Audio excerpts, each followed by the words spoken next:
اظہار خیال کے لیے ہم نے دعوت دی ہے جناب نیر صاحب کو۔ موضوع میرے ذہن میں آیا وہ یہی تھا کہ مستقبل میں تعلیم پہ کیا ہوگا، اس کا ایک جائزہ پیش کیا جائے۔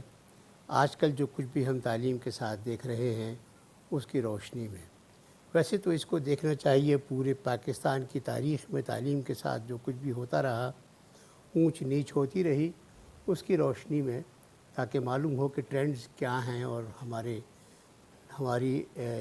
قومی اپج کس طرف ہے تعلیم کے معاملات میں۔ لیکن میرا یہ خیال ہے کہ اس وقت ہم یہاں پہ مستقبل میں آنے والے دنوں میں ہم خاص طور پہ تعلیم کے بارے میں جو کچھ بھی پچھلے دنوں میں ہوا ہے، میجر چیزیں ہوئی ہیں، اس کی روشنی میں دیکھیں۔ میرے خیال میں اس بارے میں پرائمری تعلیم وغیرہ کے بارے میں تو بہت بات ہو چکی، میں ذرا تھوڑا سا اس سے ہٹ کے بات کروں گا۔ مگر ایک بات ہم سب کو معلوم ہے کہ پچھلے سال ہر سال سے دہائیوں سے ہماری قوم نے یہ دکھایا کہ وہ تعلیم کو اس قدر اہمیت نہیں دیتی کہ اس میں قومی طور پہ کچھ حکومات صرف کر سکے۔ یہ جو انویسٹمنٹ ہے تعلیم میں نہ ہونا، یہ خاص طور پہ ہمارے ایک قومی مزاج کا حصہ بنا ہوا ہے۔ ہر سال ہم دیکھتے ہیں کہ یہ چیز 1-2% جی ڈی پی کے اطراف میں فلکچویٹ کرتی ہے۔ ابھی جو سال گزرا اس کے بارے میں کسی نے بتایا کہ وہ 2 سے کافی نیچے تھا، 1.7%، 6%۔ اور وہ حالت جو ہے ہمارے ہاں کی پبلک ایجوکیشن کے اندر بہت صاف نظر آتی ہے۔ اور وہ حالت ایک اور چیز کی طرف بھی اشارہ کرتی ہے، وہ یہ ہے کہ ہمارے ہاں کی حکومتیں تعلیم کا بوجھ بنیادی طور پر اپنے کندھے سے جھاڑنا چاہتی ہیں اور پرائیویٹ سیکٹر کو دینا چاہتی ہیں کہ لوگ سنبھال لیں اس تعلیم کے شعبے کو اور چلائیں۔ یہ ایک ایسی روش ہے جس کے اندر میرے خیال میں جو پارٹیاں اقتدار میں آتی رہی ہیں ماضی میں، تقریباً ان میں سبھی اسی بات پہ متفق ہیں۔ اور ہوں کیوں نہ، اس وجہ سے کہ ہمارے پاس جو قومی دولت ہے اس کا کتنا حصہ ان تمام چیزوں سے بچ جاتا ہے کہ جس کو تعلیم پہ کوئی خرچ کر سکے۔ ہم یہ بھی سوال کر کے دیکھ لیں کہ کیا اگر آج ہمارے ہاتھ میں کوئی حکومت ہے تو ہمارے کتنے اختیارات ہوں گے کہ ہم تعلیم پہ زیادہ پیسے خرچ کر سکیں۔ یہ ایک بڑا اہم سوال ہے۔ میرے خیال میں سیاسی طور پہ جو ایکٹیو لوگ ہیں ان کو اس انداز سے اس کو دیکھنا چاہیے۔ مگر اس کے ساتھ ساتھ یہ بھی ہے کہ جو کچھ بھی آئندہ ہوگا اس میں جو پہلے ہو چکا اس سے بہت مختلف نہیں ہوگا۔ لیکن پھر بھی میں ایک چیز کی طرف اشارہ کرنا چاہوں گا، اور وہ یہ کہ ایک جو گراوٹ ہے اس کی طرف میں اشارہ کرنا چاہوں گا۔ میتھمیٹکس میں ایک چیز کہی جاتی ہے ایکسپوننٹ کے نام سے، to the power something, 2 to the power 3، 2 to the power 4، جو پاور جو لگتی ہے وہ ایکسپوننٹ کہلاتی ہے۔ اور سب میتھمیٹیشین جانتے ہیں کہ جب وہ پازیٹیو ہو تو چیزیں بڑھتی چلی جاتی ہیں، جب وہ نگیٹیو ہو تو گھٹتی چلی جاتی ہے۔ تو ایکسپوننٹ کا پازیٹیو ہونا نگیٹیو ہونا جو ہے وہ میتھمیٹکس کی زبان میں، پازیٹیو ہونے کا مطلب چیزیں ترقی کرتی چلی جائیں گی، نگیٹیو کا مطلب یہ کہ چیزیں جو ہے رو بتنزل ہوں گی۔ تو پاکستان میں تعلیم کے معاملات میں میرا یہ خیال ہے تعلیم کے کئی معاملات میں نگیٹیو ایکسپوننٹ ہیں، اور ٹرینڈ جو ہے وہ ایسا ہے کہ جیسے یہ چیزیں بہت بڑی انٹرونشن کے بغیر ٹھیک نہیں ہوں گی، جیسی جو حالات چل رہے ہیں اس کے اندر یہ خراب سے خراب تر ہوتے چلے جائیں گے۔ تو میں اس کے حالات کا جائزہ لینے کے لیے جو ہمیں پچھلے کئی مہینوں سے بحث چلی تھی سنگل نیشنل کریکلم کے اوپر، اور میں نے یہاں پہ اس پہ ٹاک بھی دی تھی ایک دفعہ، اس پہ میں نہیں جا رہا فی الحال۔ شاید بعد میں اس کے اوپر ہم تھوڑا بہت اس سے بھی کچھ نتیجہ اخذ کرنے کی کوشش کریں۔ جو میری کوشش ہوگی وہ یہ کہ میں ہائر ایجوکیشن کی طرف نظر دوڑاؤں، اور اس وقت ہمارے ساتھ کچھ کولیگز ہیں جو کہ ہائر ایجوکیشن سے متعلق ہیں، وہ بھی اس میں اگر کہیں میں غلطی کر بیٹھوں تو میری تصحیح کریں گے۔ ہائر ایجوکیشن کے بارے میں تردد کس چیز کا ہے، کس چیز کی فکر ہے کہ ہائر ایجوکیشن جو ہے وہ تنزلی کا شکار ہے۔ ایک لحاظ سے دیکھیں، اگر عطاء الرحمن کے پیمانے سے دیکھیں تو تنزلی نہیں ہے، بہت ترقی ہے، کیونکہ ان کا پیمانہ تعداد ہے۔ وہ دیکھتے ہیں کہ کتنی یونیورسٹیاں بنی ہیں، کتنے طالب علم یونیورسٹیوں میں آئے ہیں۔ پہلے آبادی کے لحاظ سے یونیورسٹی کے طالب علموں کی تعداد کتنی ہوتی تھی، اب کتنی ہے، اگر بڑھ گئی ہے تو ترقی ہو رہی ہے، بہت اچھا ہو رہا ہے۔ اور یہ نمبر کتنے پرچے کتنے لکھے جا رہے ہیں، ان کی تعداد کتنی ہے، اگر وہ بڑھ گئی ہے تو بہت اچھی بات ہے، پاکستان میں ترقی جو ہے وہ ہو رہی ہے۔ یہ اس پیمانے پہ یہ ایک سوچ ہے۔ لیکن میرے یہ خیال ہے کہ اس کو تھوڑا سا اور کسی اور نظر سے بھی دیکھنا چاہیے۔ وہ جو نظر ہے وہ ایسی ہے کہ جس کے اندر بہت سے فلاز ہیں۔ کئی چیزیں اچھی بھی ہوئیں اس وجہ سے کہ ہائر ایجوکیشن کے اندر مشرف کے زمانے سے لے کر اب تک کافی عرصہ گزرا، بہت خطیر رقوم خرچ کی گئی ہیں، بہت بڑی بڑی رقوم خرچ کی گئی ہیں۔ ہائر ایجوکیشن کمیشن کا پورا بجٹ تمام پاکستان کی یونیورسٹیز کے واسطے 3-4 ارب روپے کا ہوتا تھا، وہ بعد میں بڑھ کے 50 ارب 60 ارب تک ہو گیا۔ تو وہ ایک ایسی چیز، اور اس کے ساتھ ساتھ تعداد بھی یونیورسٹیوں کی بڑھی، تو وہ ایک قسم کی ہائر ایجوکیشن کے اندر نیشنل انویسٹمنٹ زیادہ تھی۔ اور اس زیادہ نیشنل انویسٹمنٹ کو اگر ہم یہ سمجھیں کہ یہ تعلیم کی بہتری کی طرف ایک بڑا قدم رہا ہے تو وہ ایک ویو پوائنٹ ہے، لیکن وہ رقم کہاں خرچ ہوئی، کیسے خرچ ہوئی، کس طرح ہوئی، وہ ایک دیکھنے کی چیز ہے۔ اہم چیز جو ہے وہ یہ ہے کہ اس کے بعد سے یونیورسٹیز کی پرولیفریشن شروع ہوئی ہے۔ ہمارے جو اس کے عطاء الرحمن صاحب کا ذکر بار بار آئے گا، وہ ان کا پیمانہ جو تھا اس کے لحاظ سے یونیورسٹیوں کی تعداد کم ہے پاکستان میں آبادی کے مقابلے میں، لہٰذا زیادہ ہونی چاہیے۔ اور وہ بات جو چلی تو یہاں تک چلی کہ بعد میں اب یہ ایک تقریباً سرکاری حلقوں میں یہ ایک اصول سا بن گیا ہے کہ ہر ڈسٹرکٹ میں ایک یونیورسٹی ہونی چاہیے، چاہے ضرورت اس کی وہاں ہو یا نہ ہو، چاہے اس کے وہ چل کر ایجوکیشن میں اپنی کچھ کامیابی پیدا کر سکے نہ ہو، لیکن یہ ایک بن چکا ہے ایک پیمانہ کہ ہر ضلع کے اندر ایک یونیورسٹی ہونی چاہیے۔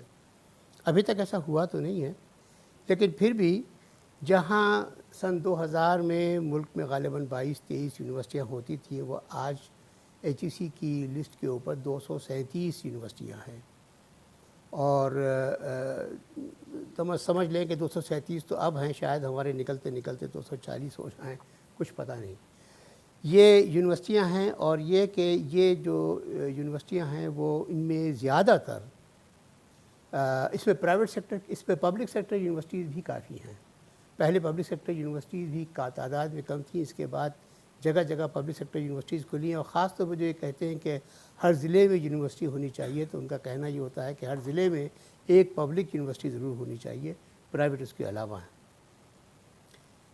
دیکھیے یہ ہے کہ یہ جو یونیورسٹیز ہیں ان کی تعداد HEC کی ویب سائٹ پہ لکھی ہوئی ہے، اور تمام ان کی انفارمیشن موجود ہے اس کے اوپر، اور وہاں سے ایک اندازہ ہو جاتا ہے کہ یہ ہائر ایجوکیشن کے سیکٹر کے اندر صورتحال کیا ہے۔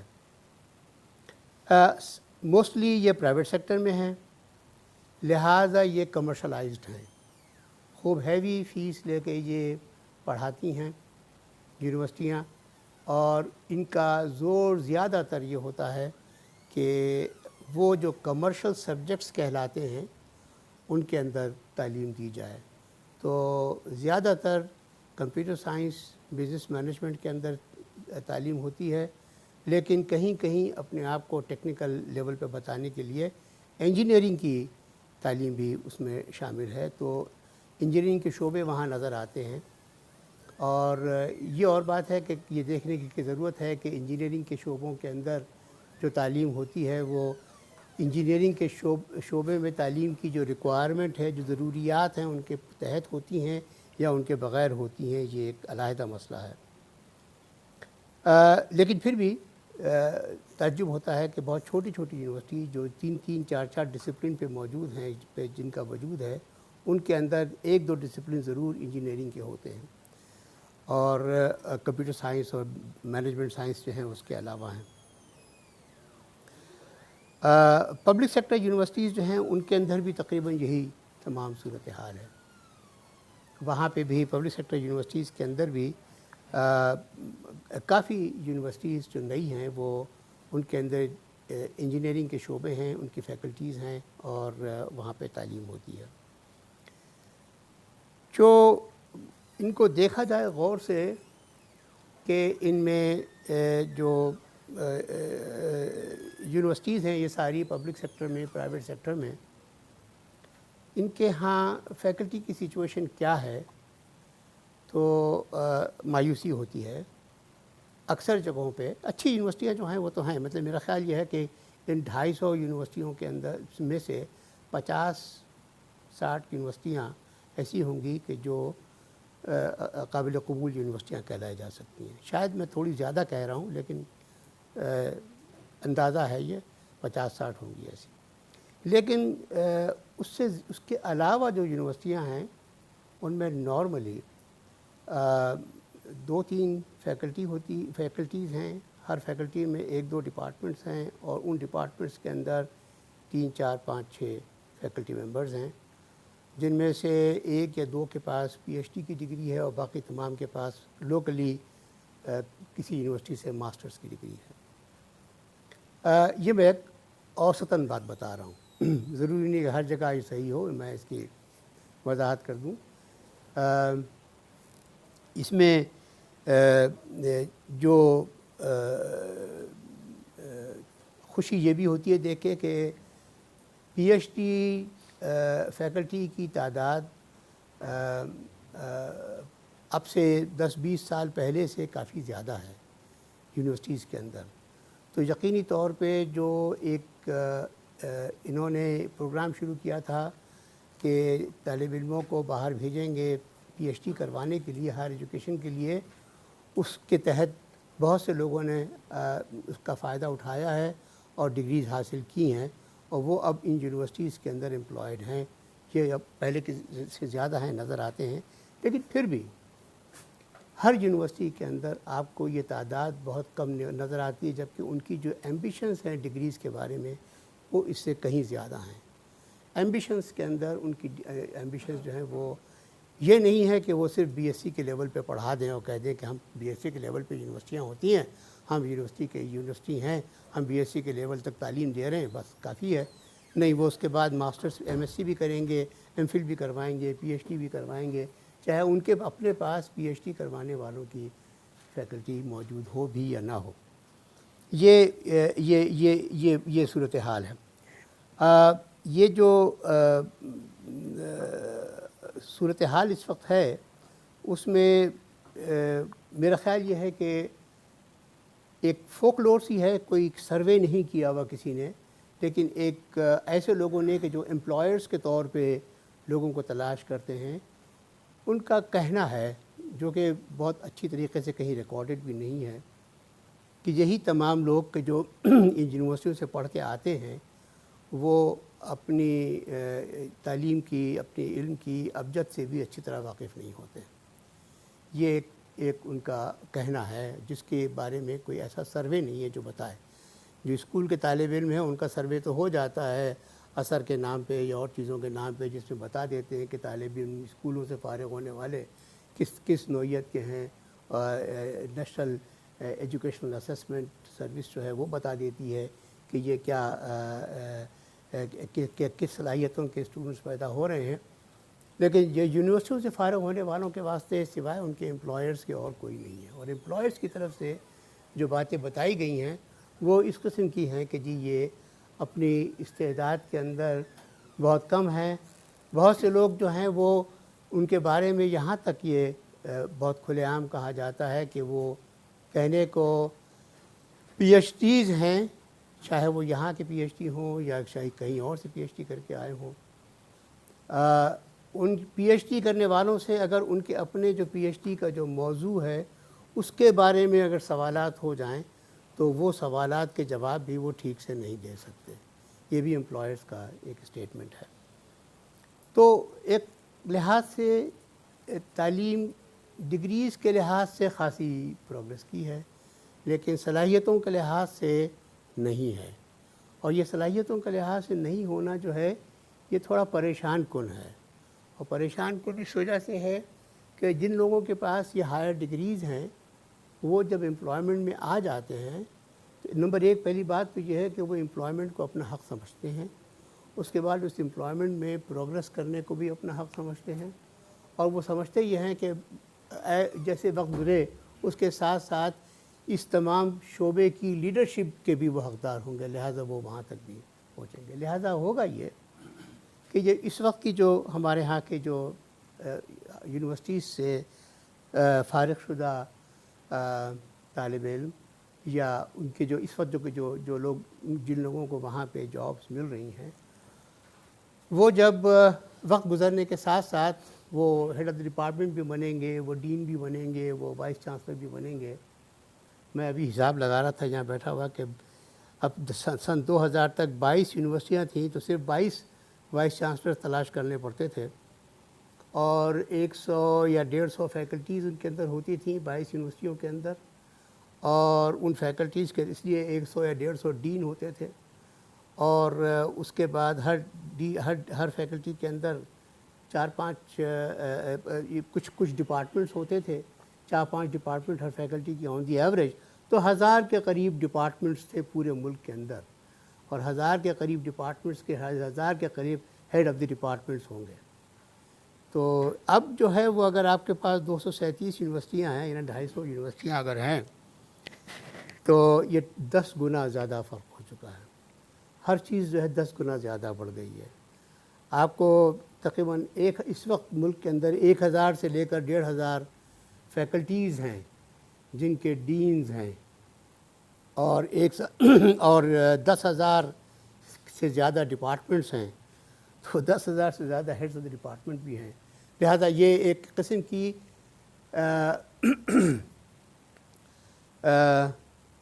ڈیویلیویشن بھی ہوئی ہے ان تمام چیزوں کی, ان تمام لیڈرشپ کی. جو لیڈرشپ ہے جو کہ آگے کی لیڈرشپ بناتی ہے اس کی ڈیویلیویشن بھی اس لحاظ سے ہوئی ہے.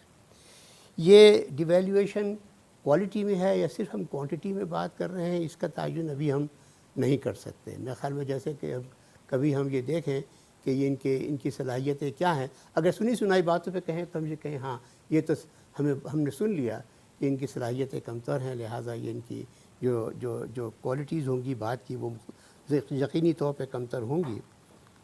یہ ایک مسئلہ ہے, یہ ایک بڑا مسئلہ ہے کیونکہ جو لوگ اگر اس وقت بھی آپ اس تمام سسٹم کو ٹھیک کرنے کی کوشش کریں, ٹھیک کر بھی لیں, اگر بہت سختی سے پابندیاں لگا کر ٹھیک کر بھی لیں تب بھی آپ کو معلوم ہوگا کہ وہ لوگ کے جو آگے آ گئے ہیں وہ اب اس تمام لیڈرشپ کو اپنا حق سمجھتے ہیں اور اس پہ اس حق کو وہ حاصل بھی کرتے ہیں اور اس کے بعد جب یہ حق ایک دفعہ مل جاتا ہے تو پھر وہ اس کو اپنے تک محدود رکھنے کی کوشش بھی کرتے ہیں اور وہ تمام اور اس کے بعد ان کے ذہن میں جو خیالات ہیں ایجوکیشن کے بارے میں جو اچھے ہیں یا کمتر ہیں ان تمام خیالات کی ترویج بھی ہوتی ہے جس کی وجہ سے پورے ماحول پہ اثر پڑتا ہے, پورے جتنا ہائر ایجوکیشن کا ماحول ہے اس پہ فرق پڑتا ہے. تو اب یوں ہوا کہ ہمارے ہاں کچھ تو اچھی یونیورسٹیاں ہیں, 40-50 میں نے کہا اچھی یونیورسٹیاں ہیں. اچھی یونیورسٹیاں ان کے بارے میں کوئی اس وقت تک ایسی اسٹڈی نہیں ہے جو یہ بتائے کہ یہ پراسپر کر رہی ہیں یا یہ ڈیگریڈیشن کا ان کے یہ بھی شکار ہیں اس چیز کا, یہ نہیں معلوم. کیونکہ یہی تمام لوگ کہ جو اور یہی جو لوگ جو اور جگہوں پہ جا کے پوزیشنز حاصل کر رہے ہیں وہ پبلک سیکٹر یونیورسٹیز میں بھی آ کے حاصل کر رہی ہوں گی اور وہاں پہ بھی تقریباً انہی کی وجہ سے اثرات ہوں گے. یہ ایک اندازہ ہے, اس کو ایک حتمی کوئی سروے کا نتیجہ نہ سمجھا جائے. تو میں اس کو سمجھتا یہ ہوں کہ ہائر ایجوکیشن کے اندر یہ آگے آنے والے سالوں کی مشکلات ہیں. ہمیں کوئی ایسی جگہ نظر نہیں آتی جہاں یہ پابندی ہو کہ یہاں سے تعلیم دینے والے جو لوگ نکلیں گے، یونیورسٹیوں میں تعلیم دینے والے لوگ جو یہاں سے نکلیں گے وہ تعلیم کے اعلیٰ ترین معیار کے حامل ہوں گے، اور وہ جب جائیں گے تو اپنے طالب علموں کو انسپائر کر کے ان کو تعلیم کے اچھے سے اچھے معیار سے آگاہ کریں گے اور آگے لے کر جائیں گے، اور اس طریقے سے وہ اچھے طالب علم بنیں گے. ہم یہ سمجھتے ہیں کہ طالب علم جو ہیں وہ کچھ کمزور بھی ہوتے ہیں، کچھ اچھے بھی ہوتے ہیں، اور ان کا ایک مکس ہوتا ہے، لیکن ہر جگہ ہر انسٹیٹیوشن کے اندر اچھی فیکلٹی انسپریشن پیدا کرتی ہے، انسپائر کرتی ہے، اور ان سے اچھے طالب علم، ان سے وہ نئی لیڈرشپ جو ہے گرو کرتی ہے، اکیڈمک لیڈرشپ گرو کرتی ہے. اور جہاں کہیں خراب استاد ہوتے ہیں وہاں پہ وہ پھر ایک خراب ماحول پیدا ہوتا ہے، سیاست کا ماحول بھی ہوتا ہے. اس کے علاوہ علمی کا جو ماحول ہے وہ طالب علموں کو انسپریشن پیدا نہیں کرتا. تو اس کی وجہ سے بہت سی جگہوں سے قائد اعظم یونیورسٹی ہو، لمز ہو، وہاں سے طالب علم ڈگریاں لے کر نکل جائیں گے، لیکن میرے خیال میں یہ ہے کہ وہ اتنے انسپائرڈ نہیں ہوں گے اگر وہ خراب ٹیچرز کے ہتھے چڑھ گئے تو. لیکن اچھی یونیورسٹیوں سے نکلنے والے عمومی طور پہ ایسے ہیں کہ جو لیڈرشپ میں جاتے ہیں. اب اس کے بعد ایک مسئلہ اور بھی ہے جو میں جہاں دیکھتا ہوں، وہ یہ ہے کہ جو طالب علم یہاں سے اچھی یونیورسٹیوں سے اچھی طرح پڑھ کے تعلیم حاصل کر کے آگے چلے جاتے ہیں، ان کو یہ نظر آتا ہے کہ ان کا علمی مستقبل یہاں پاکستان میں اتنا اچھا نہیں جتنا باہر کسی اور جگہوں پہ ہے، اچھی یونیورسٹیوں میں ہے. وہ چیلنجز کے عادی ہیں اور ان کو چیلنجز یہاں نظر نہیں آتے.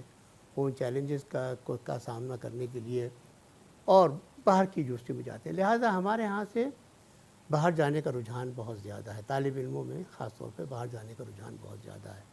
اور وہ جو تعلیم حاصل کر لیتے ہیں ان کے لیے باہر رہ جانے کا رجحان کافی زیادہ ہے. اور باہر رہ کر صرف یہی نہیں ہے کہ اپنی ذات کے لیے خوشگوار ماحول پیدا کرنا ہے، بلکہ ان کو معلوم ہے کہ جو کچھ ان کی اپنی سوچ ہے اور جو کچھ جس طریقے سے وہ اپنی ذہنی سطح کو بلند کرنا چاہتے ہیں اس کا ماحول ان کو وہیں ملتا ہے. یہاں ان کو مشکل سے ملے گا، یا جہاں ملے گا وہاں دشواریاں بہت ہوں گی، وہ وہاں رہنا پسند کرتے ہیں. یہ تو ایک لحاظ سے یوں ہوا کہ جو چھلنی ہماری ہے اس میں جو اچھے ہیں وہ بھی ہمارے ہاں نہیں رہنے والے، اور جو چھن کے نکلنے والے ہیں جو کمتر ہیں وہ ہمارے ہی نصیب کے ہیں جو یہیں رہیں گے. تو لہٰذا ایک قسم کا دوہرا فرق ہے یہ اس چیز کے اوپر. تو یہ ایک قسم کا پیسمسٹک ویو ہے، کیونکہ پیسمسٹک ویو جو ہے وہ اسی نقطے سے ہے کہ ہم نے جو فزیکل ماحول ایسا بنا دیا ہے اعلیٰ تعلیم کا کہ جس کے اندر ہم نے دروازے کھول دیے ہیں، اور خاص طور پہ پرائیویٹ یونیورسٹیوں نے پیسے کی بنیاد پہ دروازے کھول دیے ہیں. میں آپ کو بتاؤں، یہ ابھی ایک بہت مشہور یونیورسٹی بنی ہے ہری پور میں، جو آسٹریا والوں کے ساتھ مل کے بنی ہے. کیوں؟ اچھا، اس کو عطاء الرحمن نے بہت ان کے بارے میں کہا کہ یہ بہترین یونیورسٹی ہے، یہ اعلیٰ ترین یونیورسٹی ہے. وہ پہلے کہتے تھے کہ اس یونیورسٹی کی فیکلٹی بھی باہر سے لائی جائے گی، اور یہ یونیورسٹی جو ہے وہ باہر کی ڈگریاں یہاں پہ دیا کرے گی. اس قسم کی بات وہ عطاء الرحمن کرتے تھے.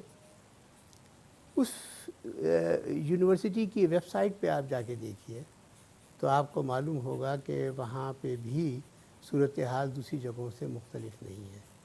وہاں پہ ٹھیک ہے، شاید انہوں نے اس فیکلٹی کو چننے میں تھوڑی زیادہ تگ و دو کی ہوگی، زیادہ چھان بین کر کے، زیادہ چھان پھٹک کر کے کچھ لوگوں کو رکھا ہوگا. لیکن اس کے باوجود نمبر ایک، وہاں پہ فورن باہر کا کوئی نہیں ہے آدمی، وہاں پہ سب کے سب پاکستانی ہیں، جو بری بات نہیں، اچھی بات ہے. لیکن میں سمجھتا یہ ہوں کہ ہر شعبے میں، وہاں کے ہر شعبے کے اندر اعلیٰ تعلیم یافتہ اور اعلیٰ صلاحیتوں والے لوگ موجود نہیں ہیں. یہ آپ کو ان کے جو سیریز دیے ہوئے ہیں، ان کی جو پبلیکیشنز کی لسٹ دی ہوئی ہیں، ان کے جو جہاں سے انہوں نے پڑھا ہے، پڑھائی کی ہے، وہ سب دیکھتے ہوئے آپ کو معلوم ہو جاتا ہے کہ یہ وہ نہیں ہے یونیورسٹی۔ تو اس سے ایک نتیجہ اخذ کرتے ہیں، نتیجہ ہم اخذ یہ کرتے ہیں کہ اتنے اربوں روپے خرچ کر کے بھی اگر ہم ایک یونیورسٹی بناتے ہیں اور اپنے ان خوابوں کی اس پہ طور پہ تعبیر کے طور پہ جو کہ عطاء الرحمن کے خواب رہے ہیں، اس کے باوجود بھی آپ یہ یونیورسٹیاں تو انہی لوگوں کی سے مل کر ہی بنا پائیں گے جو آپ کو یہاں سے ملیں گے، اور کہاں سے لائیں گے آپ لوگ؟ اور جو وہ یہاں سے مل کے لوگ بنائیں گے وہ پھر کمتر درجے کے ہوں گے۔ اور صرف یہی نہیں ہے، ذرا وہاں کی دیکھیے کہ وہاں پہ ایک سیمسٹر کی سوری میں غلط کہہ رہا ہوں، ایک کریڈٹ آور کی فیس جو ہے وہ 1,10,000 روپے، 11,000 روپے ہے۔ 11,000 روپے ایک کریڈٹ آور کی فیس ہے۔ اب ہماری قائد اعظم یونیورسٹی میں ایک سیمسٹر میں 15 کریڈٹ آورس ایک اسٹوڈنٹ کو پڑھنے پڑتے تھے، تو 11,15 1,65,000 ایک سیمسٹر کی فیس۔ اتنی مہنگی وہ یونیورسٹی ہے، وہاں پہ یہ عالم ہے۔ اور اس کے علاوہ باقی جتنے رہائشی فیس اور یہ فیس وہ فیس، وہ دیکھ کے اندازہ ہوتا ہے کہ کسی کے پاس پیسہ ہو تو وہی جا کے وہاں پہ پڑھ سکتا ہے، اس کے سوا کسی اور کی گنجائش نہیں ہے۔ اور اس کے باوجود بھی اگر آپ کو تعلیم، اور میرے خیال میں اتنے پیسے اگر خرچ کرنے ہوں تو ہو سکتا ہے کہ کوئی باہر جا کے تعلیم حاصل کرنا ہی بہتر سمجھے۔ پھر وہاں سے جو پڑھ کے نکلیں گے لوگ، وہ اپنے لیے کیسے توقعات وابستہ رکھیں گے اپنے مستقبل کے لیے، اور کیسے وہ وائے کریں گے تمام پوزیشنز کے لیے اور اختیارات کے لیے۔ یہ میں مستقبل کے لحاظ سے یہ بات میں اس وقت اس طرح سوچ رہا ہوں۔ پھر یہ جو میں نے دیکھا کہ ہاں یہ بات میں بتا چکا ہوں کہ موسٹلی ایسے کوالٹی کے لوگ ہیں۔ جو یونیورسٹیاں ہیں وہ یونیورسٹیاں نہیں ہیں اس وجہ سے کہ ان کے اندر بریڈتھ آف سبجیکٹس نہیں ہیں۔ وہ یونیورسٹیاں جو ہیں وہ 3-4 ڈپارٹمنٹس پر مشتمل یونیورسٹیاں ہیں، اور وہ انہی ڈپارٹمنٹس اور زیادہ تر ٹیکنیکل ڈپارٹمنٹس کے اوپر وہ ہیں، اور ٹیکنیکل ڈپارٹمنٹس کے اندر ہی رہتے ہوئے آپ کسی کو پڑھاتے ہیں تو ٹھیک ہے کہ ٹیکنیکلی شاید آپ ان کو اچھا پڑھا سکیں، لیکن جو بریڈتھ آف نالج ہوتی ہے وہ ان کی نہیں ہوتی۔ ان کا ذہن سازی کے اندر جو وسعت چاہیے وہ وسعت ان کو ان جگہوں پہ نہیں مل سکتی جو یہ تمام یونیورسٹیاں ہیں جن کی میں بات کر رہا ہوں۔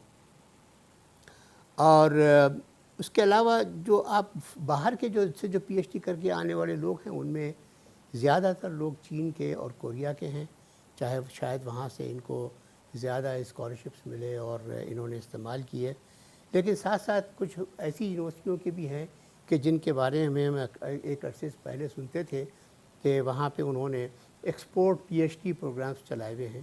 جب یہاں سے پاکستان سے لوگ ایچ ای سی نے طالب علموں کو پی ایچ ڈی کے اسکالرشپس دیے تو کہا کہ یہ وہاں یونیورسٹی کی فیس کے پیسے ہیں، اور یونیورسٹی کو ہم اتنا پیسہ اس کام کے لیے دیں گے اور آپ کے لیے اتنے پیسے ہیں وغیرہ وغیرہ۔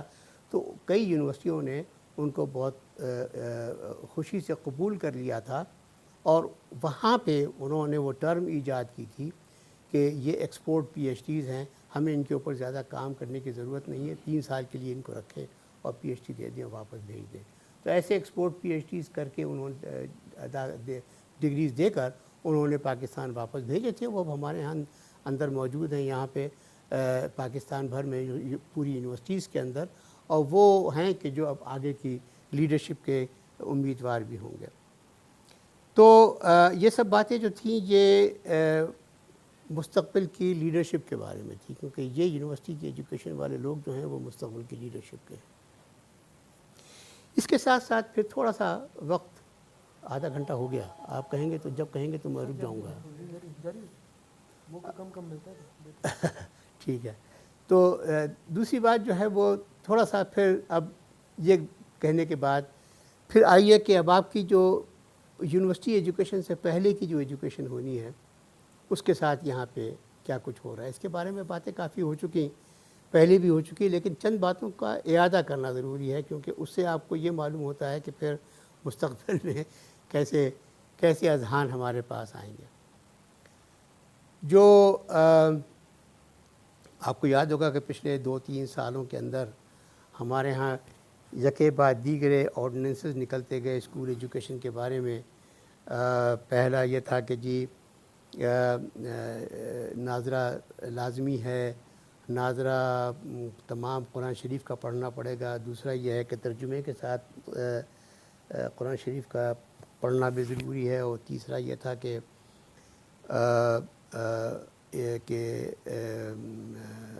اور بہت سی چیزیں تھیں.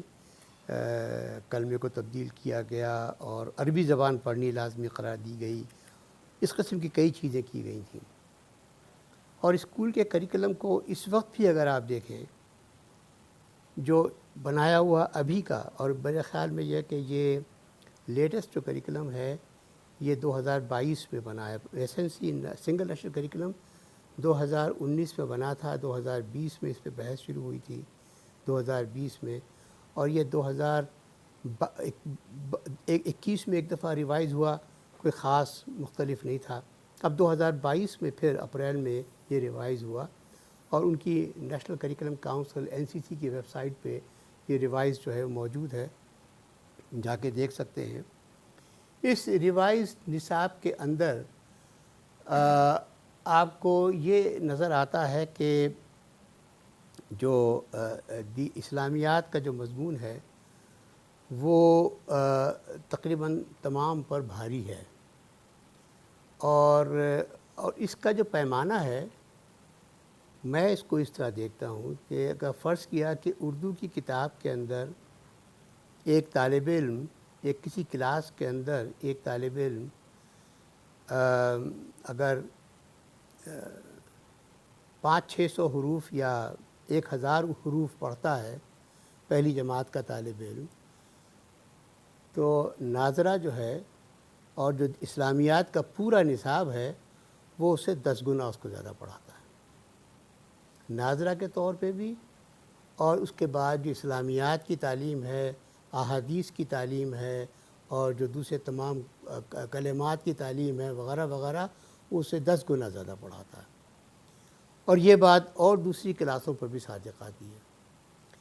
تو یہ ایک بہت عجیب بات ہے کہ چلے 10 گنا میرا اندازہ کا غلط ہو، 5 گنا بھی کر دیں تو بھی آپ کے لیے آپ نے ایک بہت بڑا بھاری بوجھ طالب علموں پہ ڈال دیا.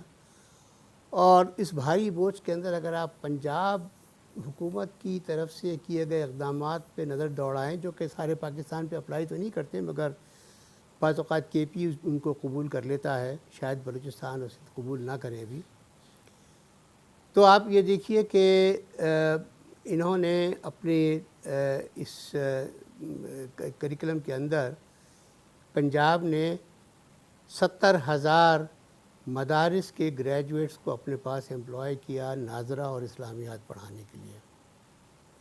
اور انہوں نے کہا کہ ہم اس کو انہوں نے ایڈورٹائز کیا اس کو. اب مجھے پتہ نہیں کہ وہ امپلائی ہو گئے کہ نہیں ہو گئے، بجٹ ان کے اوپر کتنا خرچ ہوگا وہ الگ مسئلہ رہا. یہ اگر ہو اور یہ ہر اسکول میں جائیں تو اسکولوں کے مزاج کیسے ہو جائیں گے؟ اور اسکولوں کے مزاج صرف اسی وجہ سے نہیں ہوں گے کہ یہ وہاں موجود ہیں، بلکہ اس وجہ سے بھی کہ اسلامیات کا نصاب جو ہے وہ باقی تمام نصابوں سے اپنے والیوم میں کافی زیادہ ہے اور چیزوں کے مقابلے میں. یہ سب چیزیں جو ہیں اپنی جگہ پہ اثر رکھیں گی، اور یہ چیزیں اس وجہ سے بھی اثر رکھیں گی کہ اسلامیات صرف اسلامیات کی حد تک نہیں ہے، وہ اردو اور انگریزی اور دوسرے سبجیکٹس کے اندر بھی ہے. اس سے ایک ذہن سازی ہوگی، وہ ذہن سازی جو ہے باہر آئے گی. اس سے ایک اور فرق بھی پڑے گا کہ جو چیزیں طالب علموں کو اسکولوں میں پڑھنی چاہیے، جو صلاحیتیں، جو اسکلز ان کو حاصل کرنی چاہیے اسکولوں میں، وہ ان اسکلز کے اندر کچھ کمی رہ جائے گی، کیونکہ ان کی توجہ کسی اور اسکل کی طرف زیادہ ہوگی. وہ جو اسکلز کی کمی رہے گی ان کی، وہ پھر آگے نظر آئے گی، وہ فیڈ کرے گی ان جگہوں پہ جہاں پہ اب آپ انٹرمیڈیٹ کے بعد آگے کی جو یونیورسٹی ایجوکیشن ہے اس کے اندر آپ دیکھیں گے کہ کیسے لوگ اس میں داخل ہوں گے. یہ